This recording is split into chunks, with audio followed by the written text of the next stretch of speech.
Here we are going to see how to draw the straight lines that are parallel to another one, in this case to straight line R, so the distance from the ones we draw to straight line R is the same as this line segment D. Let us analyze first a solved exercise in order to see how we should work if we want to solve this one. On this drawing here, we have straight lines A and B which are parallel, where the distance between them has already been determined, being that distance this line segment that joins point A on straight line A to point B on straight line B. As we see, in order to find the distance between two parallel lines, we have to draw a straight line that is perpendicular to both of them, and then we have to find the distance between the points where the latter straight line meets the parallel lines.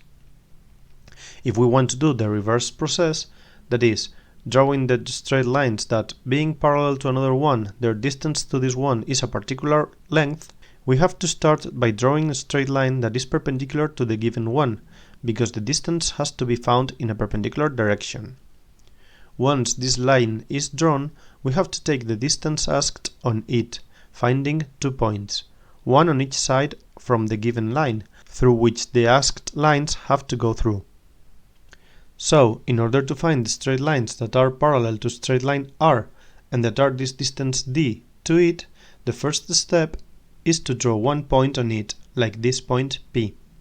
Now we have to draw a straight line that is perpendicular to straight line R and goes through point P, this straight line T.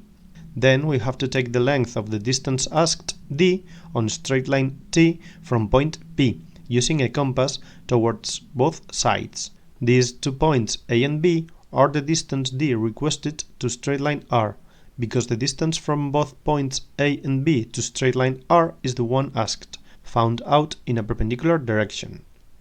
The solutions to the exercise are the straight lines that go each through points A and B and are parallel to straight line R. We can check that they are the solution because the distance from any point on any of them, for example from points A or B to straight line R, is the distance wanted, D.